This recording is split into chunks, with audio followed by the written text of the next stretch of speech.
सभी भक्तों का स्वागत है। तो कल हमने देखा किस प्रकार जगाई मधाई उद्धार लीला हुई। आज और कुछ सुंदर लीलाएं चैतन्य महाप्रभु की हम सुनेंगे। तो एक दिन श्री चैतन्य महाप्रभु ने सभी भक्तों से कहा कि आज हम सब लोग कृष्ण लीला का जो है रंगमंच पर प्राकट्य करेंगे। आज हम एक नाटक खेलेंगे कृष्ण लीला का, और उस कृष्ण लीला में मैं लक्ष्मी के रूप में नाचूंगा।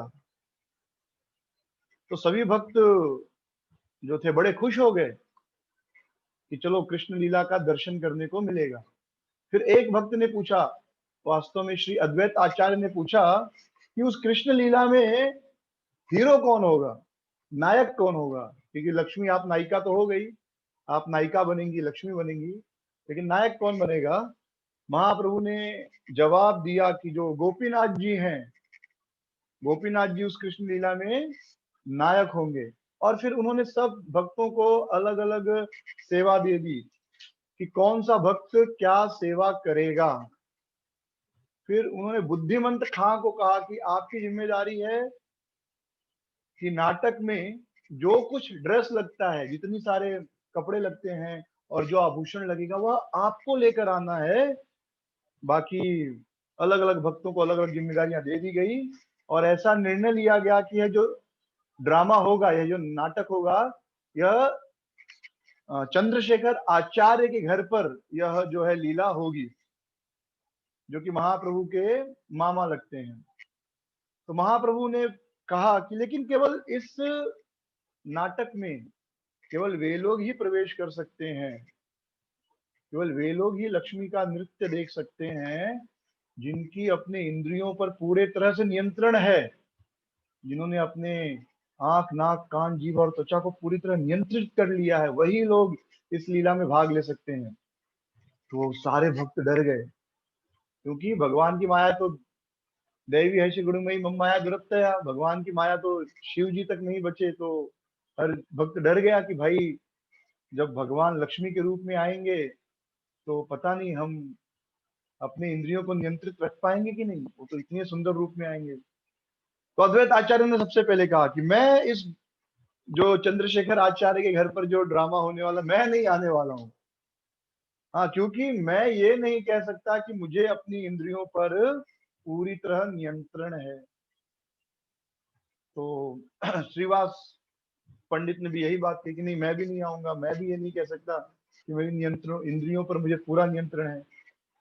फिर महाप्रभु ने कहा कि यदि तुम सब नहीं आओगे चंद्रशेखर आचार्य के घर ड्रामा देखने के लिए, तो फिर मैं किसके लिए नाचूंगा? अब ड्रामा हो रहा है, कोई खेल हो रहा है, कोई देखने वाला ही नहीं हो, तो फायदा क्या है? कितना भी अच्छा ड्रामा हो, तो आप सब आओगे ही नहीं, तो फिर मैं ड्रामा किसके लिए करूंगा? फिर महाप्रभु ने कहा ठीक है, कोई बात नहीं, कोई चिंता मत करो, मेरे आशीर्वाद से हर व्यक्ति वो इतना शक्तिशाली हो जाएगा कि उसे महायोगेश्वरी की शक्ति प्राप्त होगी, महायोगेश्वर की। और वह जब लक्ष्मी के रूप को देखेगा तो भी उसके मन में कोई बुरे विचार नहीं आएंगे, कोई भी अशुद्ध विचार मन में नहीं आएगा, भले कितनी भी सुंदर लक्ष्मी दिखे। तो हर आदमी बहुत खुश हो गया, सारे भक्त बहुत खुश हो गए, चलो ये बहुत अच्छा हुआ, अब हम लक्ष्मी का नृत्य भी देखेंगे और मन में कोई अशुभ विचार भी नहीं आएंगे। तो यह एक साधारण सी बात है, जब भी कोई स्त्री को नाचते हुए देखा जाता है, विशेष रूप से युवा हो, सुंदर हो, तो मन में भले ही थोड़े समय के लिए लेकिन अशुद्ध विचार आ जाते हैं। लेकिन अब सब खुश हो गए कि चलो अब अशुभ विचार नहीं आएंगे, तो बड़े प्रसन्नता से सब तैयारी करने लगे शाम के नाटक के लिए।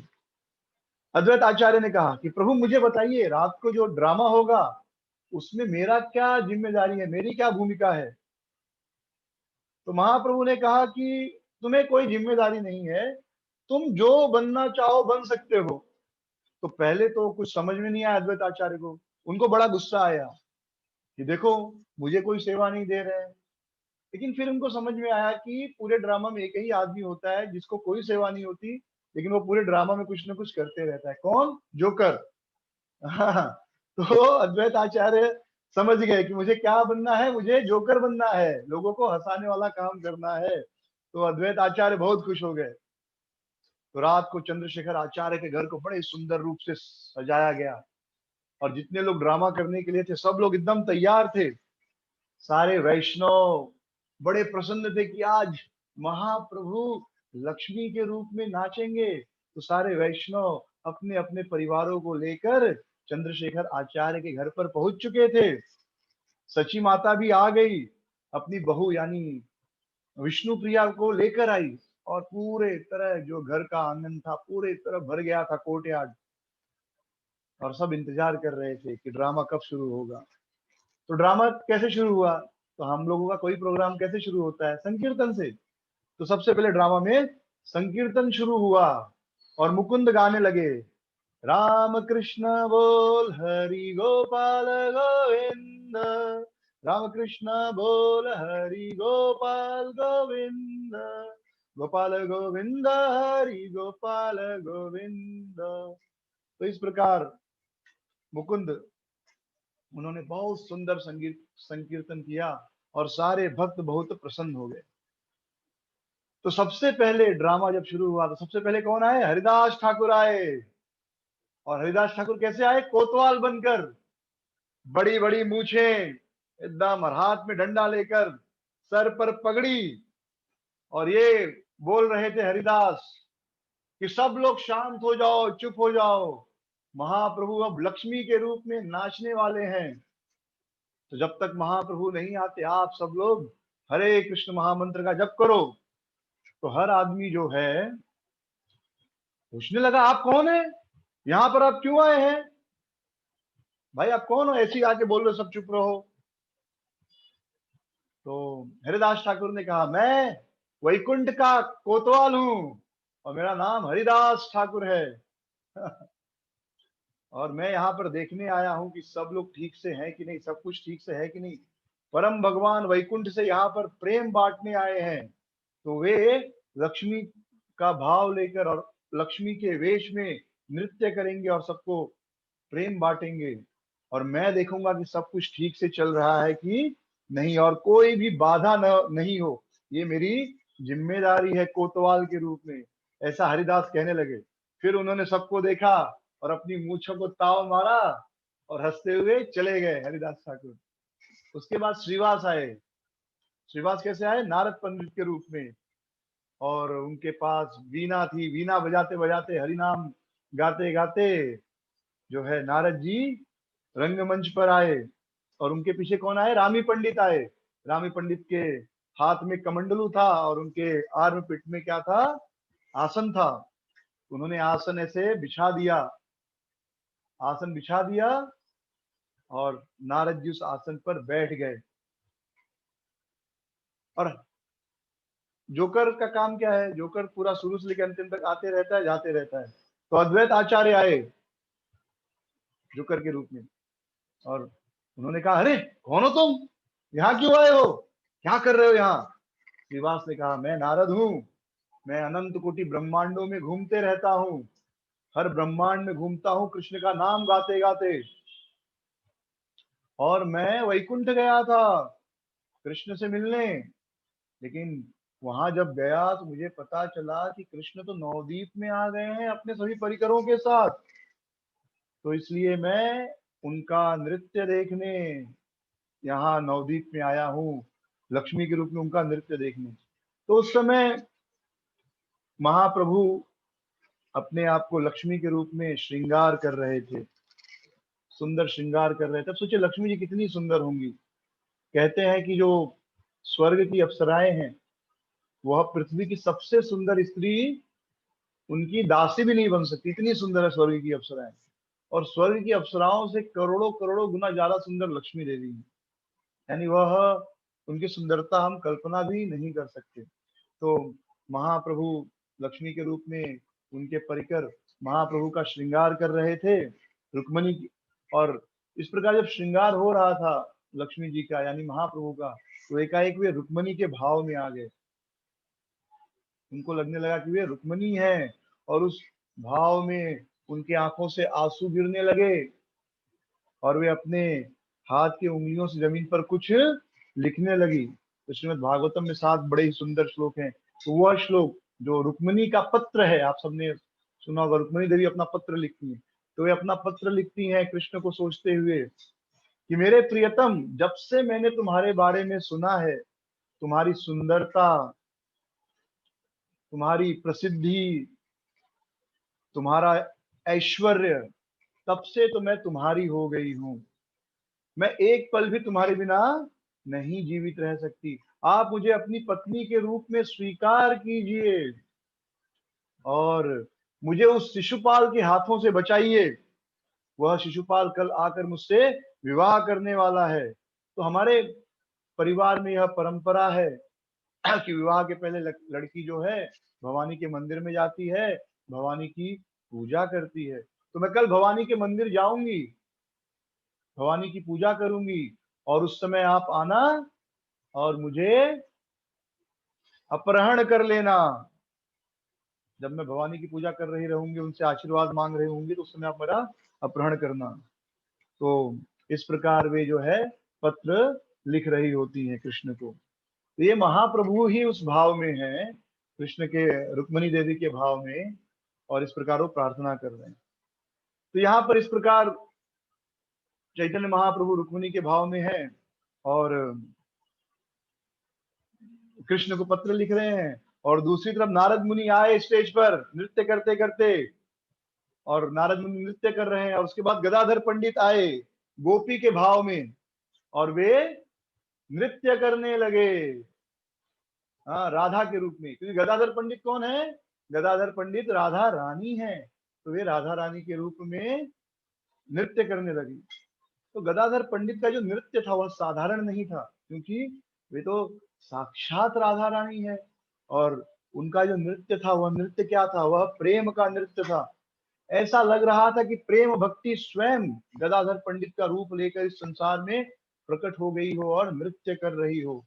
तो जो लोग भी देख रहे थे सबकी आंखों से आंसू आने लगा, और सारे जो एक्टर थे वे भी रोने लगे और वो भी भाव में आ गए। फिर उसके बाद महाप्रभु स्वयं प्रवेश किए स्टेज पर अपनी आदि शक्ति के रूप में। आदि शक्ति यानी दुर्गा देवी या राधा रानी। तो इस भौतिक संसार में जब हम कहते हैं आदि शक्ति तो दुर्गा देवी, आध्यात्मिक संसार में तो वह राधा रानी। तो महाप्रभु आए और उनके साथ नित्यानंद आए, उनके बड़े भाई बड़ई के रूप में, और हिलते डुलते, और सब चिल्लाने लगे जय महालक्ष्मी, महालक्ष्मी की जय हो। लेकिन कोई महाप्रभु को पहचान नहीं पाया, किसी को पता ही नहीं चला कि ये महाप्रभु हैं। सबको यही लग रहा था कि साक्षात लक्ष्मी आई है। और महाप्रभु कोई एक्टिंग नहीं कर रहे थे। भले ऐसा लग रहा था कि वो एक्टिंग कर रहे हैं, लेकिन वो साक्षात लक्ष्मी ही, उनका तो पूरा अंदर तो लक्ष्मी का भाव में थे। तो वो साक्षात लक्ष्मी के रूप में ही वो कीर्तन कर रहे थे, नाच रहे थे। तो इस प्रकार महाप्रभु लक्ष्मी के भाव में नाचने लगे, कोई पहचान नहीं पाया। सबको लगने लगा कि ये वही महामाया है जिन्होंने शिव जी को आकर्षित कर दिया था। तो भागवतम में हम सब पढ़ते हैं कि कैसे शिव जी ने भगवान विष्णु से प्रार्थना की कि मुझे आपके मोहिनी स्वरूप का दर्शन करना है। और उनको लगा नहीं कि जब मैं कृष्ण के मोहिनी स्वरूप का दर्शन करूंगा तो मैं भी अपना आपा खो दूंगा। और भगवान ने उनकी इच्छा पूरी की। जब मोहिनी रूप में आए तो शिव जी तो एकदम पागलों की तरह उनके पीछे भागने लगे। हाँ, वो भूल गए कि मेरी पत्नी पार्वती मेरे बगल में खड़ी है। कोई आदमी कैसा भी हो, लेकिन अपनी पत्नी के सामने किसी स्त्री को नहीं छेड़ता। लेकिन शिव जी तो इतना, उनकी सुंदरता थी मोहिनी रूप का, कि एकदम आकर्षित हो गए। अपनी पत्नी को भूल गए।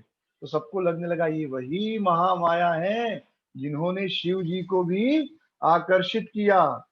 इस प्रकार महालक्ष्मी कभी रुक्मिणी के भाव में, तो कभी चंद्रा के भाव में, कभी रेवती के भाव में, और कभी ब्रज गोपी के भाव में नृत्य कर रही थी। और कभी आद्य शक्ति भूदेवी, श्रीदेवी, भगवान की दो मुख्य शक्तियां हैं, भूदेवी और श्रीदेवी। आप दक्षिण भारत के मंदिरों में जाएंगे तो आपको विष्णु मिलेंगे जो छोटा स्वरूप होगा, और एक तरफ भूदेवी और एक तरफ श्री देवी यानी लक्ष्मी जी और पृथ्वी जी। ये भगवान की दो मुख्य शक्तियां हैं भौतिक संसार में। तो वृंदावन ठाकुर कहते हैं कि भगवान ने यह लीला की। यह लीला क्यों की? एक विशेष उद्देश्य से यह लीला की। उद्देश्य क्या था? सबको यह बताना, यह उद्देश्य था महाप्रभु का कि मेरी शक्ति का अपमान मत करो, चाहे वह आध्यात्मिक शक्ति हो चाहे भौतिक शक्ति हो। जब हम भगवान की शक्तियों की पूजा करते हैं तो भगवान बड़े प्रसन्न होते हैं, भले ही वह उनकी भौतिक शक्ति ही क्यों ना हो। लेकिन जब हम भगवान की शक्तियों की उपेक्षा करते हैं तो भगवान हमसे दुखी हो जाते हैं, अप्रसन्न हो जाते हैं। तब इसका क्या मतलब है? इसका अर्थ है हमें किसी भी देवी देवता का अपमान नहीं करना चाहिए। कुछ लोग जब नया नया इस्कॉन ज्वाइन करते हैं, कहते नहीं नहीं मैं तो शिव जी की पूजा नहीं करता, मैं तो गणपति का प्रसाद नहीं खाता। ऐसा कभी नहीं कहना चाहिए। हमेशा शिव जी, गणपति, दुर्गा माँ, पार्वती जी, कोई भी देवी देवता हो, ये सब भगवान के सेवक हैं, परम वैष्णव हैं। वैष्णवा नाम यथा शंभु। शिव जी तो परम वैष्णव है, दुर्गा देवी परम वैष्णवी है। हाँ, भगवान को ये सब बड़े प्रिय हैं।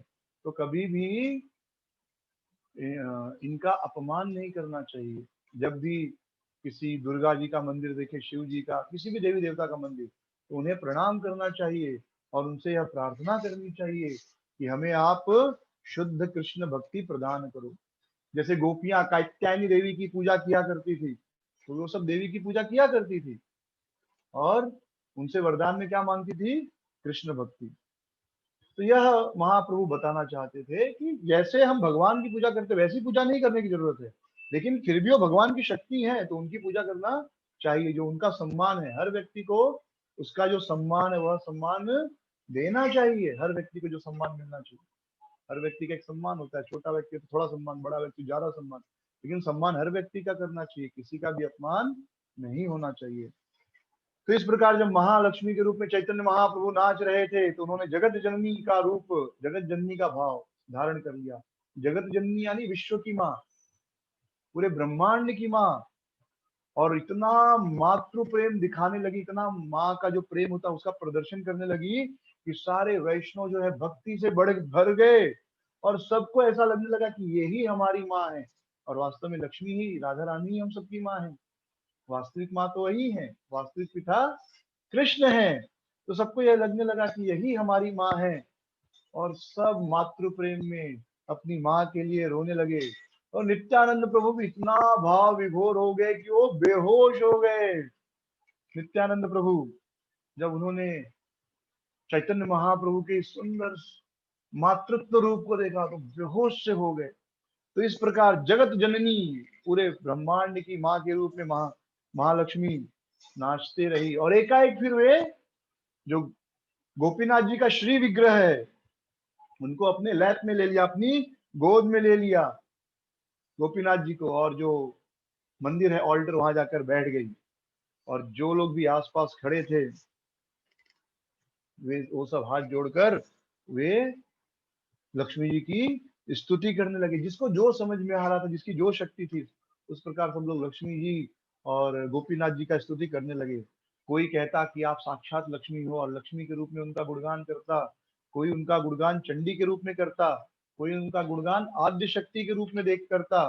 और सब इस प्रकार आंखों से आंसू बहा रहे थे, बार बार सब माँ लक्ष्मी को प्रणाम कर रहे थे और उनकी स्तुति गा रहे थे। तो जय, जब भी हम वैष्णव यज्ञ करते हैं उसमें लक्ष्मी जी का भी यज्ञ होता है। तो लक्ष्मी यज्ञ जो है बड़ा ही सुंदर है। उसमें माता लक्ष्मी का आह्वान किया जाता है कि माँ लक्ष्मी आप आइए। जात वेद अग्नि से हम प्रार्थना करते हैं कि माता लक्ष्मी को हमारे घर में बुलाइए, उनको कृपया हमारे घर में आने के लिए आमंत्रित कीजिए। और फिर माता लक्ष्मी का घर कैसा है, उनका रथ कैसा है, उनका स्वरूप कैसा है, उसका सुंदर वर्णन होता है। फिर माता लक्ष्मी से प्रार्थना करते हैं कि हे माता लक्ष्मी, कभी भी हमारे घर में भोजन की और पानी की कमी न हो। ये यज्ञ के मंत्र हैं ये। तो जो विश्वास के साथ आहुति देता है, यह यज्ञ करता है, राधा रानी की कृपा से कभी उसके घर में भोजन की कमी नहीं होती। उसमें प्रार्थना है, माता हमें रिद्धि समृद्धि दीजिए और हमारे घर से अलक्ष्मी, अलक्ष्मी यानी रोग, बीमारियां, भूख प्यास, झगड़े, पति पत्नी के बीच में होने वाले, माता पिता के बीच में होने वाले सारे झगड़े हमारे घर से दूर चले जाएं। तो लक्ष्मी का मतलब है सौभाग्य। लक्ष्मी का मतलब पैसा नहीं, सौभाग्य मतलब सब प्रेम से रह रहे हैं, बिना किसी बीमारी के, बिना किसी दुख से। जब परिवार घर में रहता है उसको कहते हैं सौभाग्य। नहीं तो क्या फायदा, आपके पास करोड़ों रुपए की संपत्ति और रोज झगड़ा हो रहा है, रोज कोर्ट केस चल रहा है, मन अशांत है, तो पैसा होके भी क्या फायदा। तो उस पैसे तो अच्छा पैसा कम होना है, बहुत पैसा होने की अपेक्षा। कम पैसा है लेकिन घर में सब सुखी है, डॉक्टर का झंझट नहीं। तो इस प्रकार माता लक्ष्मी की कृपा होनी चाहिए। तो यज्ञ में ये सारे मंत्र बड़े सुंदर मंत्र हैं, बड़ा आनंद आता है जब ये यज्ञ किया जाता है। तो इस प्रकार पूरी रात जो है माता लक्ष्मी, भगवान चैतन्य महाप्रभु लक्ष्मी के रूप में नाचते रहे, और पूरी रात इस प्रकार बीत गई और सारे वैष्णव बेहोश हो गए, दिव्य आनंद में अचेत हो गए। संसार में क्या चल रहा है भूल गए सब लोग। और जब सवेरा होने ही वाला था, वो फिर से चेतना में आए। सुबह हुआ नहीं था, होने ही वाला था, और उनको बड़ा दुख हुआ कि अरे रात बीत गई। हाँ, माता, हमारी माता हमारे लिए नृत्य कर रही थी, अपना प्रेम हम पर बरसा रही थी, वह रात समाप्त हो गई। और सबको ऐसा लगने लगा कि हम वैकुंठ से सीधे इस संसार में आ गए, वैकुंठ छोड़कर इस संसार में आ गए, और सब रोने लगे। तो माता, एक माँ अपने बच्चे के प्रति प्रेम कैसे दिखाती है, उनको अपना स्तन का दूध पिलाती है। तो उसी प्रकार महालक्ष्मी, अब चैतन्य महाप्रभु नहीं रहे, वो तो अब कौन है, महालक्ष्मी। महालक्ष्मी ने उसी भाव से सभी वैष्णवों को अपना दूध पिलाया, सारे वैष्णव ने दूध पान किया, दूध पिया माता लक्ष्मी का। और यह कोई असंभव नहीं, क्योंकि चैतन्य महाप्रभु स्वयं भगवान है, उनके लिए असंभव नहीं। और सारे वैष्णव माता लक्ष्मी का दूध पीकर कृष्ण भक्ति प्राप्त कर लिए। हरि बोल, सबके अंदर प्योर कृष्ण भक्ति आ गई। तो इस प्रकार दूध के रूप में चैतन्य महाप्रभु ने कृष्ण भक्ति दे दी। इससे ज्यादा सुंदर तरीका क्या हो सकता है एक माँ अपने बच्चे को प्रेम करे।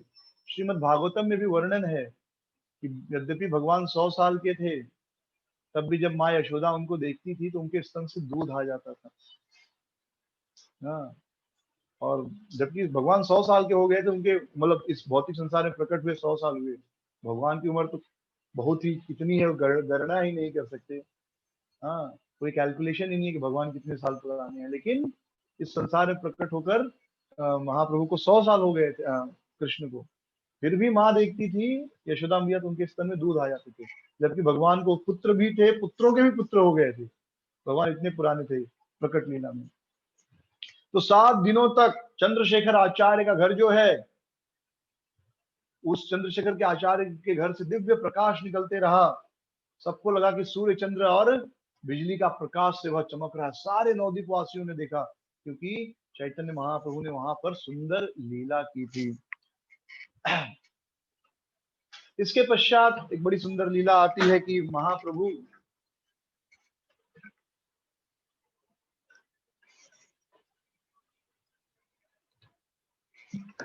रोज श्रीवास ठाकुर के घर में, श्रीवास आंगन में रोज रात को तो कीर्तन करते थे।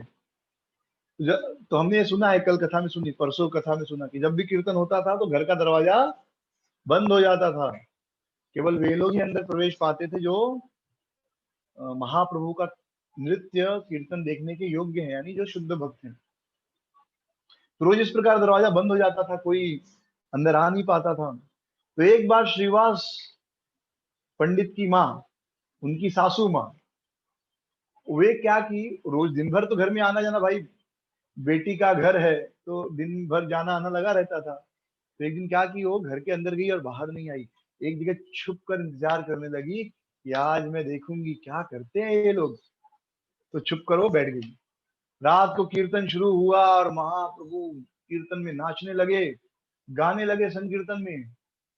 थोड़ी देर के बाद महाप्रभु रुक गए और उन्होंने कहा, आज कीर्तन में इतना आनंद नहीं आ रहा है, पता नहीं क्यों, जो संकीर्तन की खुशी है खुशी मुझे अनुभव नहीं हो रही है।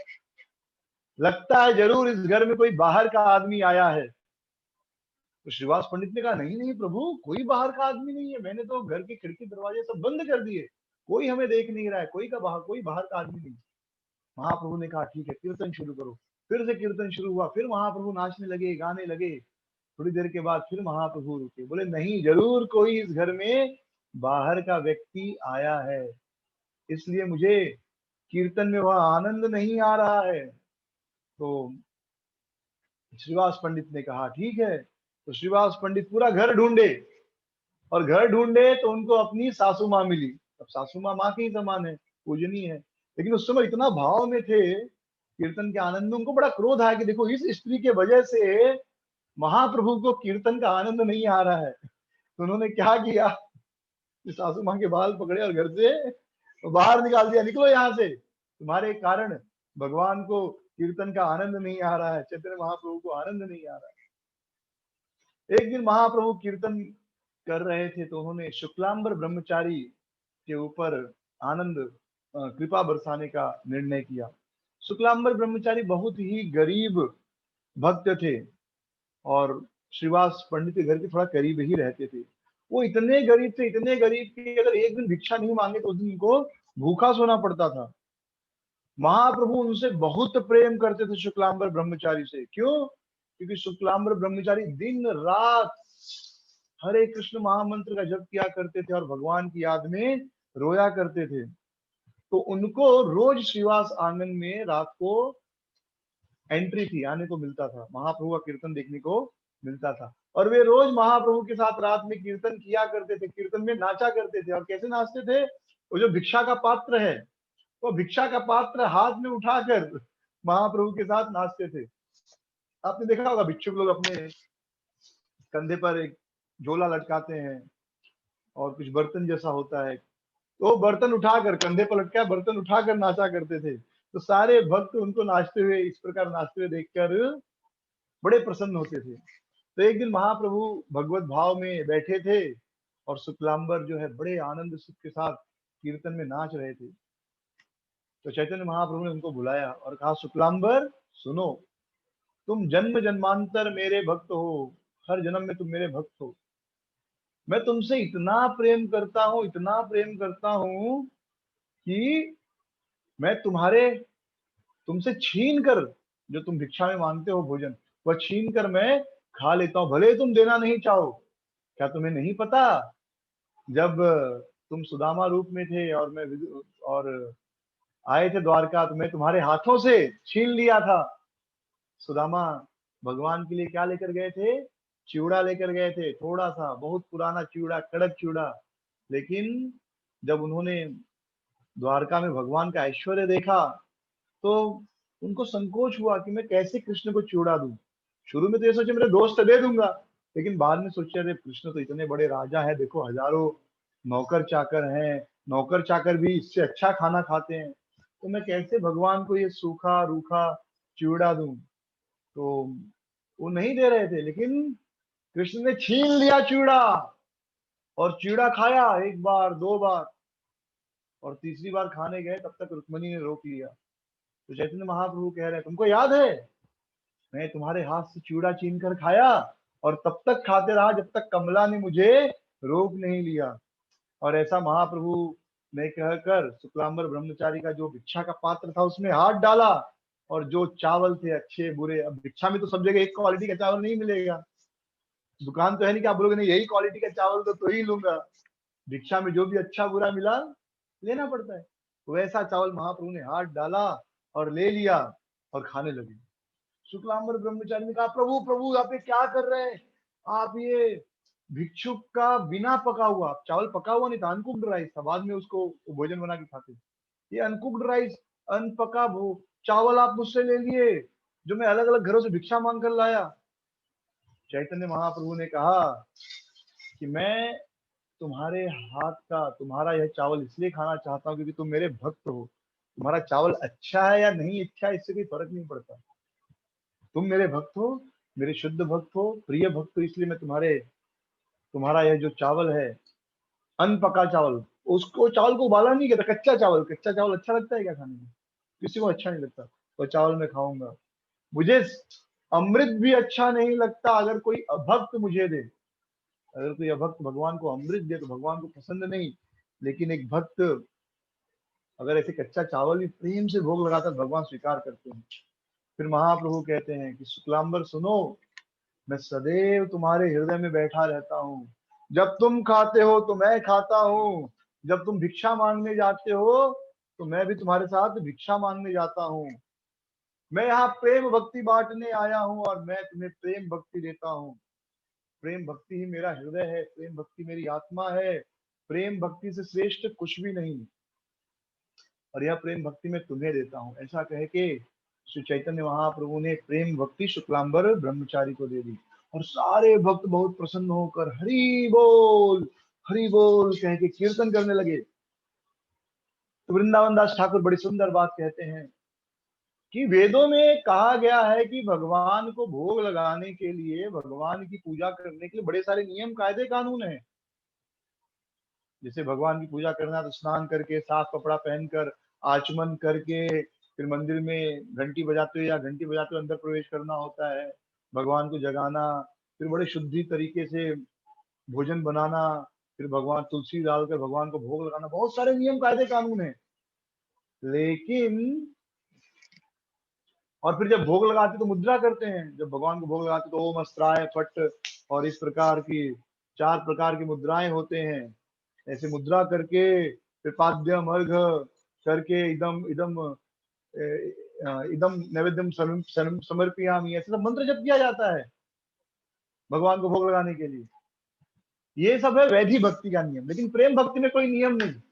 प्रेम भक्ति में तो भगवान आपके हाथ से छीन कर खाएंगे, या आप लोग खाओ चलो, और आप भी उनके प्लेट से खा रहे हो और वो भी खा रहे हैं अपने प्लेट से।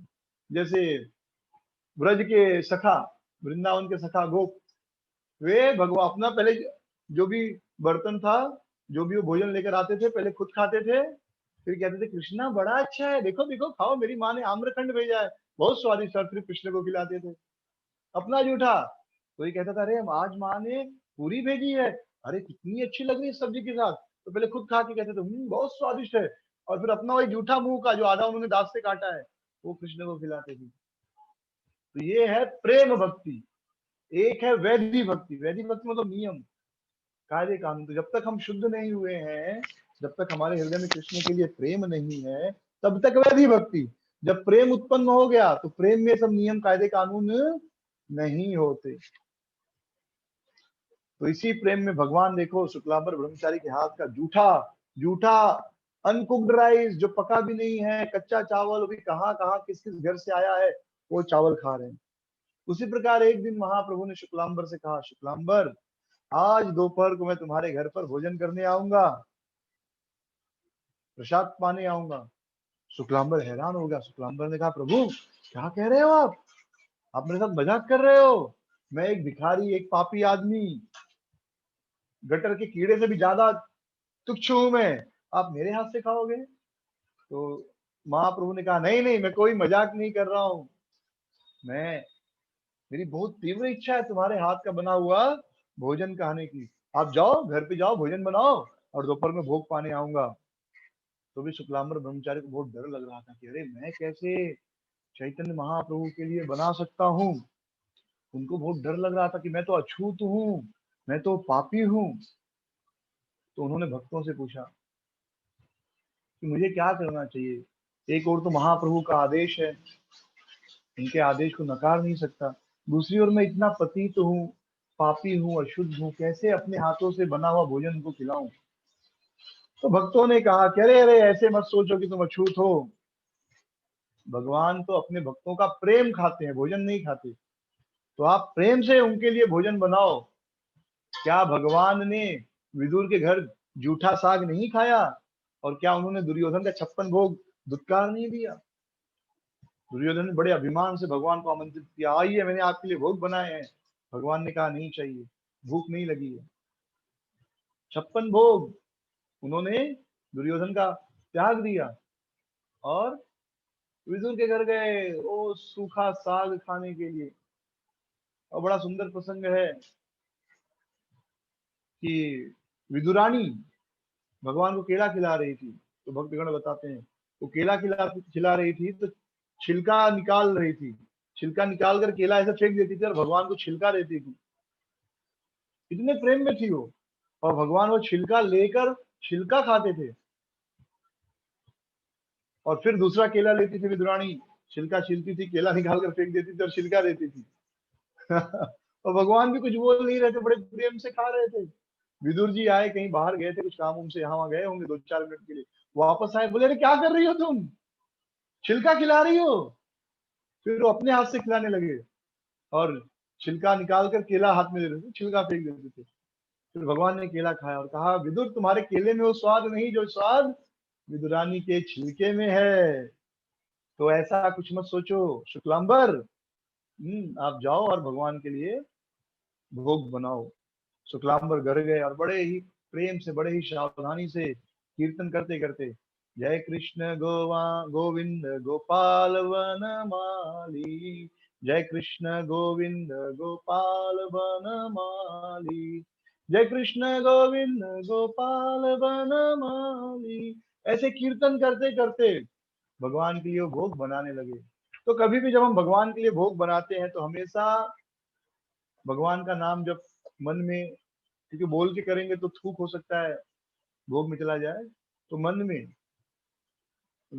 भगवान का कीर्तन करते करते या कथा सुनते सुनते भगवान के लिए भोग बनाना चाहिए। टीवी देखते देखते भगवान के लिए भोग नहीं बनाना चाहिए।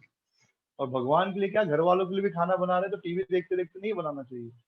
फिर वही चेतना घर वालों के अंदर जाती है। और टीवी में क्या देखते हैं आजकल, वही चोरी चमारी लूट मारपीट बलात्कार, वो देखते देखते आप खाना बना रही, फिर वही गुण बच्चों के अंदर जा रहा है, वही गुण पति के अंदर जा रहा है।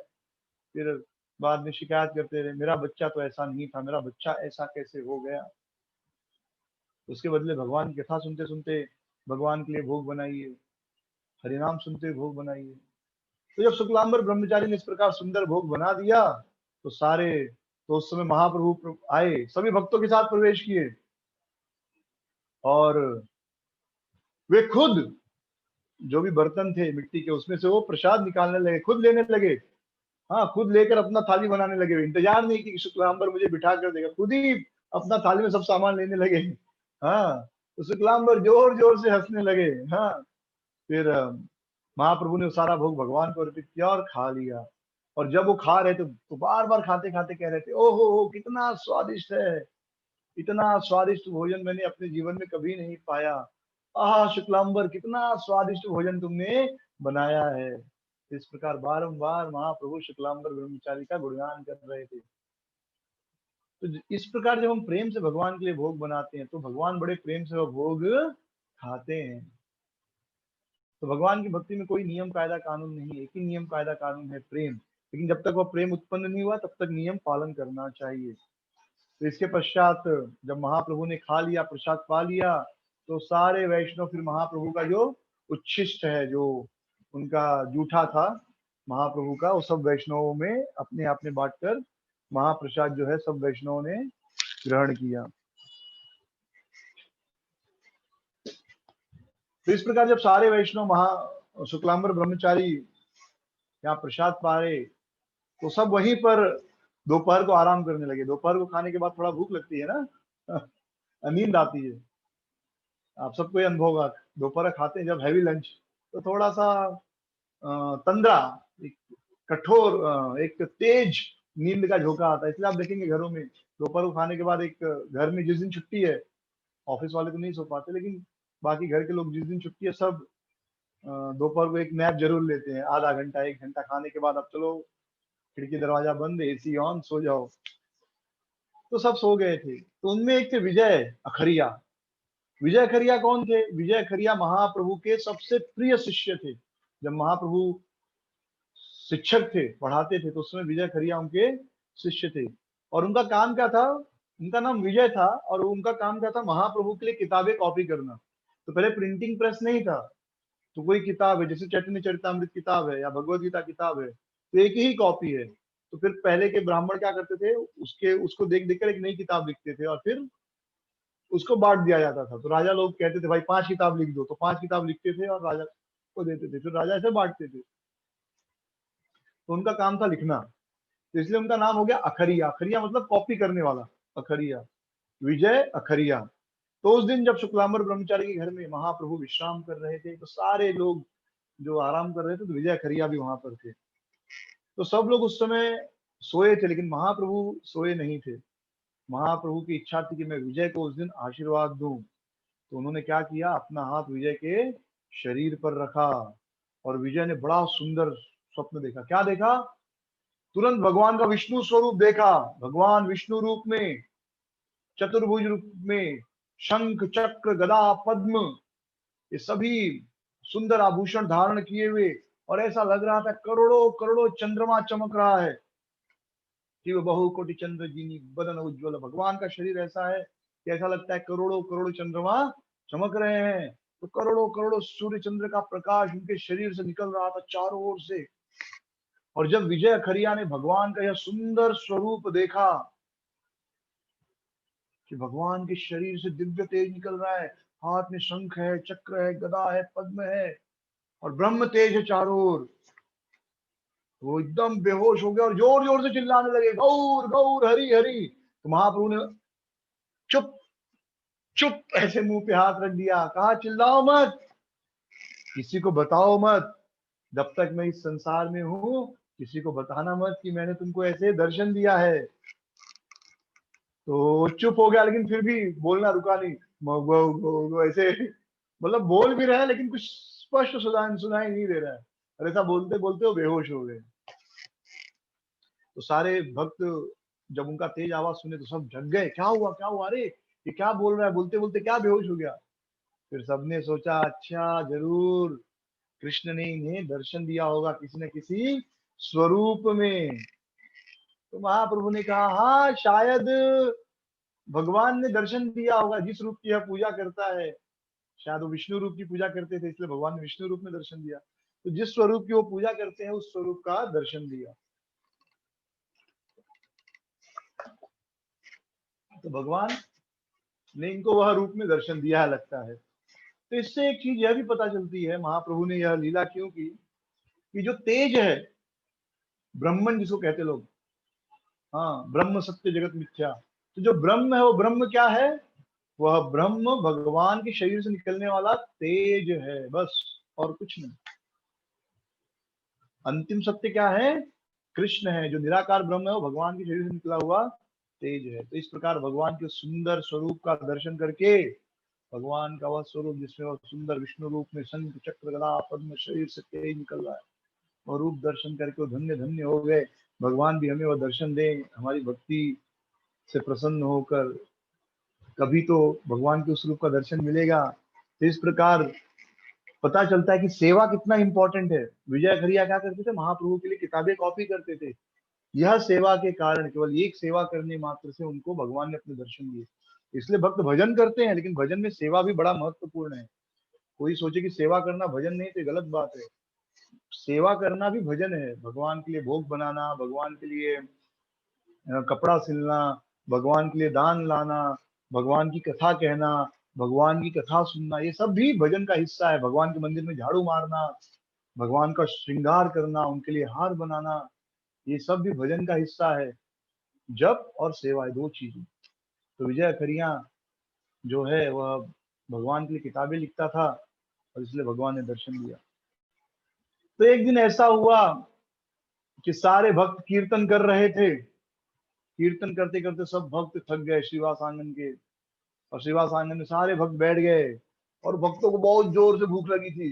रात का ही समय था, तो बहुत जोरों से भूख लगी थी, थकावट भी हो गई थी, और लेकिन अब कोई कुछ बोल नहीं रहा है। लेकिन महाप्रभु समझ गए कि सारे भक्त अब भूखे हैं, तो महाप्रभु ने एक सुंदर लीला की, जिससे भक्तों का भूख चला जाए, प्यास भी चला जाए, थकावट भी चली जाए। तो महाप्रभु ने क्या किया कि एक अद्भुत आम का पेड़, आम के फल का बीज लिया, और उस बीज को उन्होंने जो है जमीन में गाड़ा, और देखते ही देखते थोड़ी देर में वो बीज से पेड़ निकला, पेड़ एकदम बड़ा हो गया, और फिर उसमें पंखुड़ियां निकली, और फिर फल निकल गए आम के। थोड़ी देर में बहुत सारे आम के फल, और सारे एकदम पीले पीले आम के फल, लदे हुए आम के पेड़, कम से कम 200 पके हुए आम भक्तों ने तोड़े। और उन आमों में कोई भी सीड नहीं था, केवल गूदा, सीड नहीं था।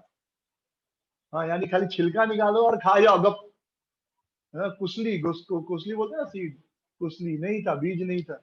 तो सारे भक्त खा रहे, और इतना आम का स्वाद था जैसे नेक्टर हो, अमृत, और सच में नेक्टर ही था, वैकुंठ का पेड़ था। और एक ही आम खाते थे, सबका पेट भर जाता था, इतना स्वादिष्ट, इतना बड़ा। तो लोग कहते हैं जनरली जो डायबिटीज पेशेंट है, उनको डॉक्टर कहते हैं क्या, आम नहीं खाना चाहिए। लेकिन लोगों को ये नहीं पता कि डायबिटीज पेशेंट के लिए आम, मीठा आम ही सबसे बड़ा दवाई है।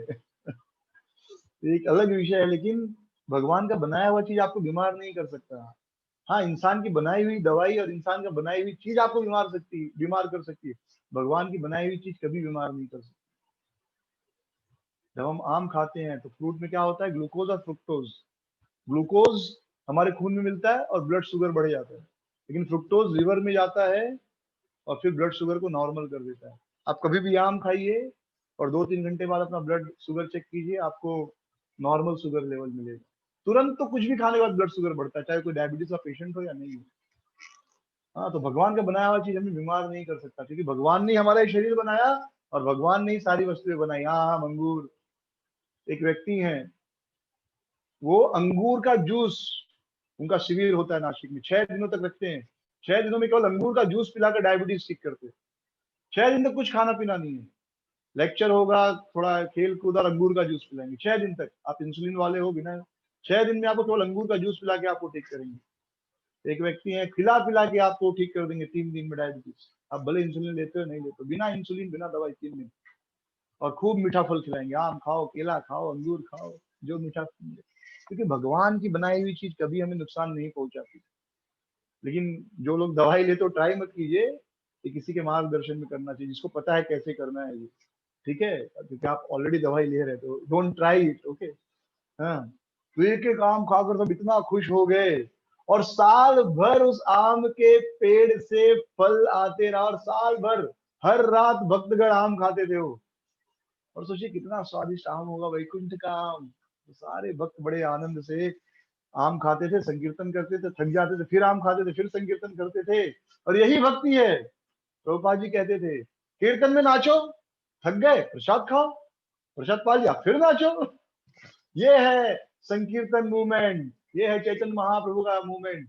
प्रसाद पाओ और नाचो, नाचते नाचते थक गए, फिर स्वादिष्ट प्रसाद पाओ, फिर प्रसाद पाए, फिर नाचो। और इस प्रकार नाचते रहो और भगवान का प्रसाद खाते रहो।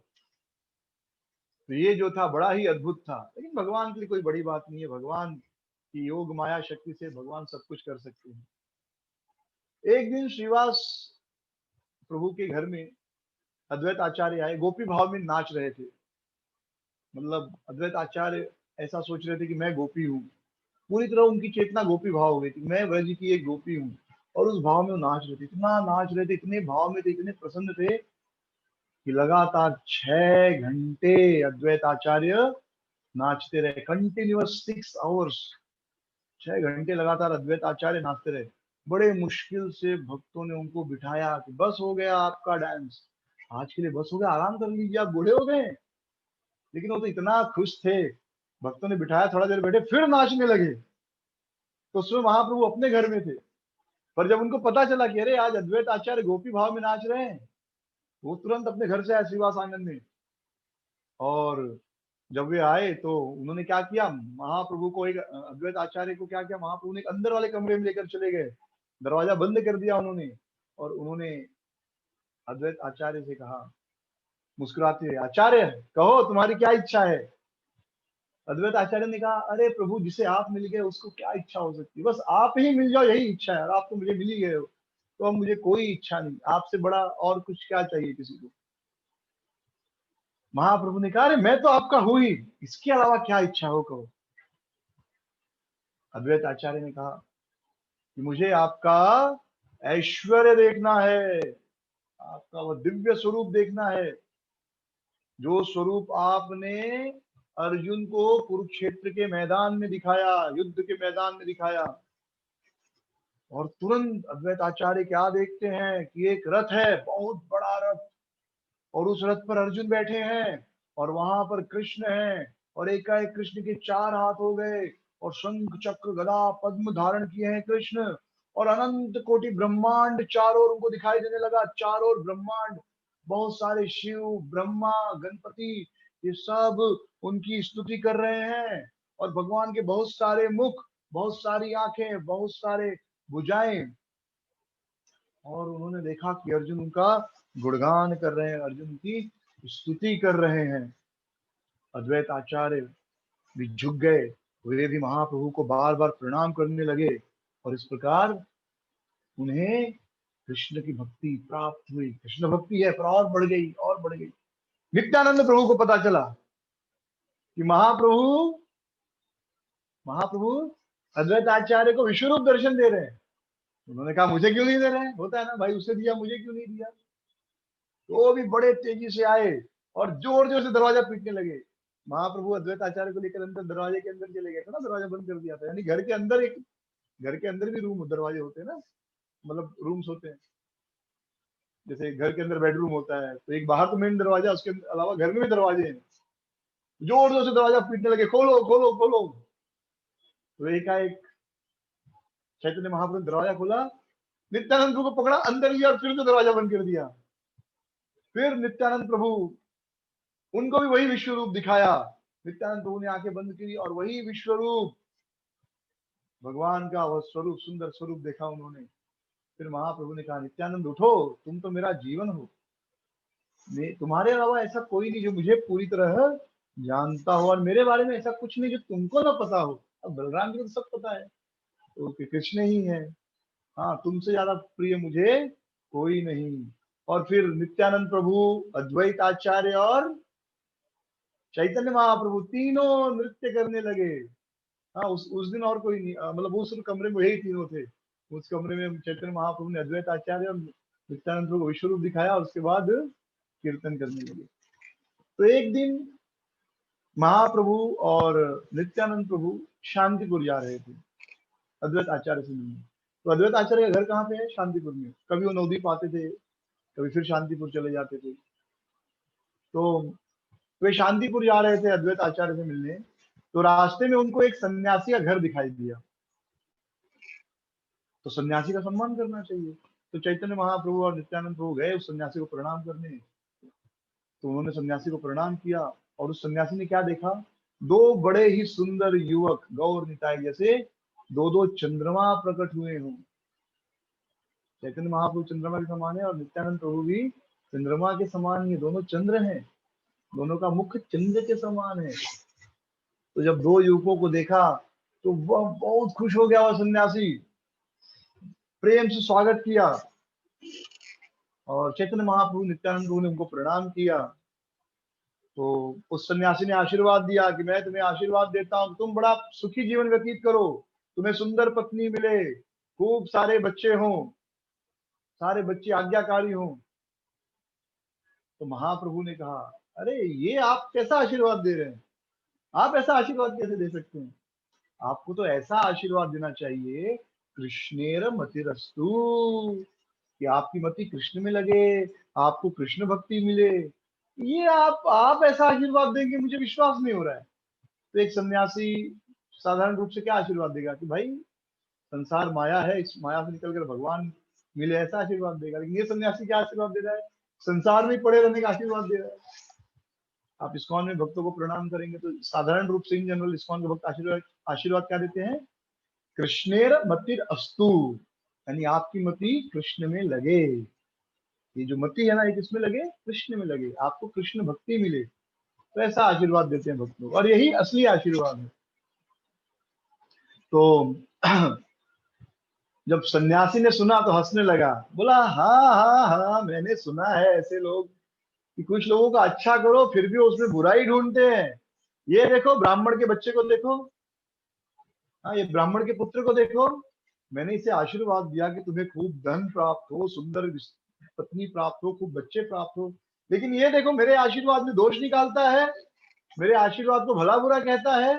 मुझे बताओ जिंदगी का क्या उपयोग अगर सुंदर पत्नी नहीं हो, पैसा नहीं हो? बिना धन की जीवन जीवन है, अगर सुंदर स्त्री नहीं हो तो जीवन जीवन है।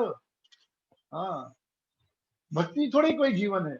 भक्ति लेके क्या करोगे? क्या भक्ति से खाना पेट भरेगा? ये बहुत फेमस डायलॉग है। क्या कृष्ण की भक्ति करेंगे तो खाना खाने को देंगे? तो कौन खाना खाने को दे रहा है? भगवान ही दे रहे हैं ना। जमीन से जो भी खाना पैदा हो रहा है भगवान ही दे रहे हैं ना। आकाश से वर्षा हो रही है, वर्षा भगवान ही दे रहे हैं ना। सूर्य चंद्रमा का प्रकाश जीने के लिए भगवान ही दे रहे हैं ना। अगर आप रोज 20-25 मिनट सूर्य का प्रकाश लो, रोज 20-25 मिनट, तो आपकी बहुत सारी बीमारियां अपने आप समाप्त हो जाएंगी। हाँ, खाली 25 मिनट खाली सूर्य का धूप लेने से, और अगर वो सुबह का धूप है तो दी बेस्ट। तो ये तो कोई आदमी नहीं दे रहा है, भगवान ही दे रहे हैं। हम जी भगवान के कारण ही रहे, ऑक्सीजन तो भगवान ही दे रहे हैं, हवा भगवान ही दे रहे हैं। तो भी ये फेमस डायलॉग है, भक्ति क्या खाने को देगा? अरे भक्ति से ही खाने को मिलेगा और बाकी सबसे दुख मिलेगा। तो महाप्रभु ने बहुत ध्यान से सुना, फिर कहा, सन्यासी महाराज, लोग इस संसार में ये सोचते हैं कि जीवन का असली अर्थ क्या है? सुंदर पत्नी मिल जाए, बच्चे मिल जाए, खूब धन मिल जाए, यही जीवन का सार है, यही जीवन का उद्देश्य है। लेकिन ये सब जानने के बाद भी लोग क्यों मरते हैं? क्यों वे बीमार पड़ते हैं? वो नहीं चाहते कि बीमार हो, लेकिन बीमार क्यों होते? वो नहीं चाहते बूढ़े हो, लेकिन बूढ़े क्यों होते हैं? वो नहीं चाहते कि वो मरे, लेकिन मरते क्यों है? हम में से जितने लोग कथा कह रहे हैं, सुन रहे हैं, हम में से कितने लोगों की इच्छा है बूढ़ा होने की? किसकी इच्छा है कि मेरी तो इच्छा है, बड़े तीव्र इच्छा थी बचपन में कि मैं बूढ़ा हो जाऊं? कोई किसी बूढ़े से पूछ लीजिए कि क्या आपकी इच्छा थी, आप बूढ़ा होना चाहते थे? तो कहेगा नहीं। मतलब आप नहीं चाहते थे फिर भी बूढ़े हुए। आप नहीं चाहते थे फिर भी बूढ़े हुए, मतलब आपके हाथ में कुछ नहीं है। तो लोग नहीं चाहते बूढ़ा होना, लेकिन फिर भी बूढ़ा होते हैं। लोग नहीं चाहते बीमार होना, फिर भी बीमार होते हैं। तो यह सब तो सुख दुख, जीवन मरण, सब तो अपने कर्मों का परिणाम है। अपने कर्मों के कारण कोई दुखी होता है, कोई सुखी होता है। लेकिन संसार का सुख यह जीवन का सार नहीं है। जीवन का उद्देश्य सांसारिक सुख नहीं है। अपने भाग्य से तो हर व्यक्ति, जो भी उसके भाग्य में सुख और दुख मिलेगा।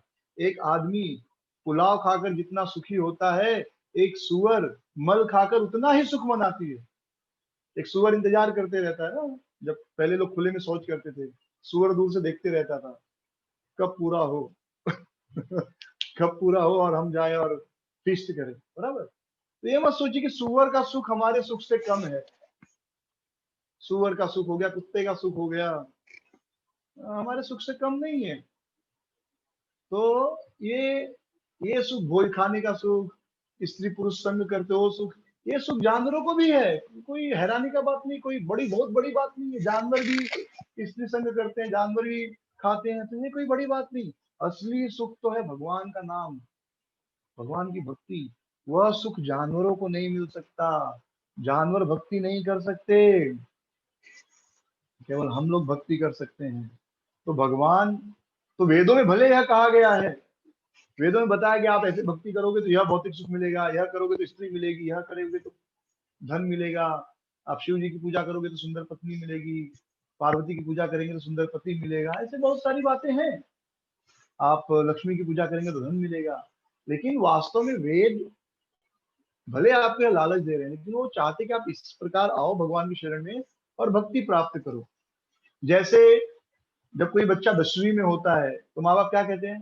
अगर 10वीं में तेरा 80% आया तो तुझे साइकिल देंगे हम, बराबर। तो बच्चा सोचता है, हाँ मुझे तो कब से इच्छा है साइकिल पाने की। तो बच्चा पढ़ाई करता है और 80% लाता है, और माँ बाप खुश होकर उसको साइकिल दे देते हैं या बाइक दे देते हैं।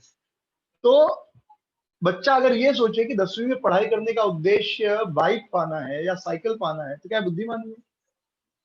आपको पता है, माँ बाप को पता है कि बच्चे को हम साइकिल का लालच इसलिए दे रहे हैं ताकि 10वीं में अच्छे से पढ़ाई करे, अच्छे नंबर लाए, ताकि अच्छे कॉलेज में एडमिशन हो। और साइकिल का लालच तो केवल एक बहाना है ताकि वो पढ़ाई करे। फिर जब वो 12वीं में रहता है तो उसको लालच देते, देख तो अच्छा पढ़ाई करेगा, 12वीं में फर्स्ट क्लास लाएगा, 80-90% लाएगा, तो तुझे बढ़िया कार देंगे, हाँ 20 लाख वाली। तो बच्चा खूब मेहनत से पूरा मन लगाकर पढ़ाई करता है।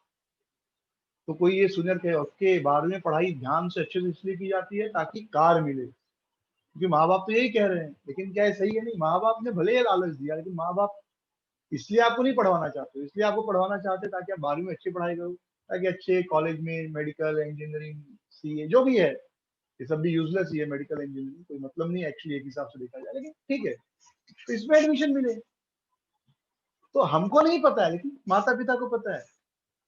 लेकिन हमको तो खाली कार दिख रहा है, गाड़ी दिख रहा है, या छोटे बच्चों को कहते हैं देखो आधे घंटे पढ़ाई करोगे ना चॉकलेट मिलेगा, तो बच्चा आधे घंटे पढ़ाई क्यों करता है? चॉकलेट के लिए।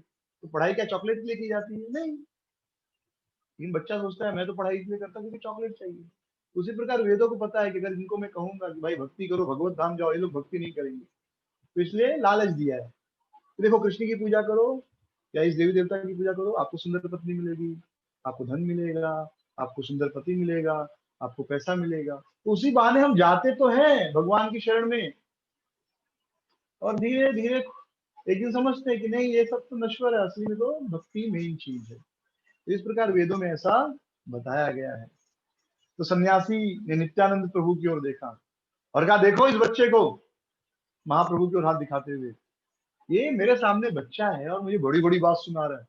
महाप्रभु इतना प्रवचन दिए ना अभी, ये स्त्री संग धन ये सब तो सबको मिलता है, अपने जानवरों को भी मिल जाता है, खाने का सुख, सोने का सुख, ऐसे प्रवचन दिया। तो उस सन्यासी को थोड़ा बुरा लगा। सन्यासी ने कहा देखो मेरे सामने तो बच्चा है लेकिन कितनी बड़ी बड़ी बात करता है। अरे मैंने पूरी दुनिया देखी है, इससे ज्यादा मुझे पता है अच्छा क्या है बुरा क्या है। तो ऐसा होता है जब कोई बच्चा 20-22 साल का होता है, इस्कॉन में आने लगता है, एक दो किताब पढ़ लेता है, भगवत गीता पढ़ लेता है, तो घर वालों को बताता है देखो भक्ति मेन है, एक दिन हम सब मरने वाले हैं। तो माता पिता कहते हैं देखो मेरे सामने जन्म लिया, मुझको सिखा रहा है। तो ऐसा होता है। तो ऐसे वो सन्यासी कहने लगा यार दुनिया घुमा है, ये बाल ऐसे ही सफेद नहीं किए हैं। मुझे पता है अच्छा बुरा क्या है, इसको तो कुछ पता नहीं। तो नित्यानंद मुस्कुराए और नित्यानंद ने कहा कि अरे सन्यासी जी माफ कर दीजिए इसको, इसको सही क्या है गलत क्या है कुछ पता नहीं है, आप तो महान हो। नित्यानंद प्रभु अवॉइड करके वहां से निकलना चाहते थे, कौन ये सब डिस्कशन में पड़ेगा। कभी कभी हम समझ जाते हैं कि भाई इस झगड़े का कोई अंत नहीं है। जैसे अगर पति पत्नी में झगड़ा हो रहा हो तो अंतिम में पत्नी को सॉरी बोलकर झगड़ा समाप्त कर देना चाहिए, क्योंकि वो झगड़े का कोई अंत नहीं है। एक बच्चा अपने पिताजी को कहता है पिताजी मुझे शादी करनी है। पिताजी कहते हैं ठीक है सॉरी बोलो पहले। बच्चा कहता सॉरी बोलो, क्यों सॉरी बोलो? पिताजी कहते नहीं पहले सॉरी बोलो। बच्चा कहता लेकिन मैंने तो गलती ही नहीं की, बिना गलती के क्यों सॉरी बोलूं? पिताजी कहते पहले सॉरी बोलो तुम। तो बच्चा कहता ठीक है पिताजी आई एम सॉरी, मैंने कुछ गलती नहीं किया फिर भी आई एम सॉरी। पिताजी कहते ठीक है अब तुम शादी करने योग्य हो गए हो, जब तुम बिना गलती के आई एम सॉरी बोलना सीख गए हो, मतलब अब तुम शादी करके सुखी रह सकते हो। क्योंकि बार बार झगड़ा होगा तो गलती भले तुम्हारी हो या नहीं हो लेकिन सॉरी तुमको ही बोलना है। हाँ, तो महाप्रभु नित्यानंद तो अवॉइड करना चाहते, कैसे भी निकलना है यहाँ से सॉरी बोलते, गलती हो गया ये तो बालक है इसको छोड़िए, हाँ आप हमको आशीर्वाद दीजिए और क्षमा कर दीजिए। तो सन्यासी बहुत खुश हो गया और उन दोनों को बिठाया बैठो बैठो, और फिर फल लाया कि आप दोनों फल खाइए। और वैसे भी नित्यानंद प्रभु और महाप्रभु इतने सुंदर लग रहे थे तो दोनों ने फल खाए। फिर सन्यासी ने कहा श्रीपाद मैं आपके लिए कुछ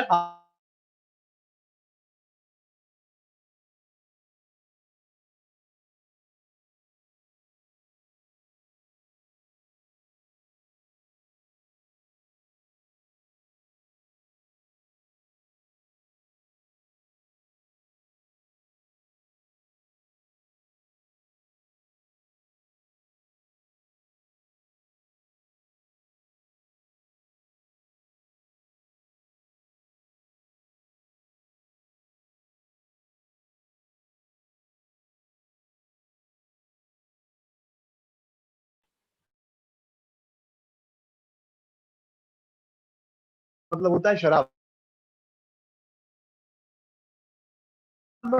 ये विष्णु विष्णु सुन लिया, मतलब शराब पीना दूर, शराब शब्द सुनकर भी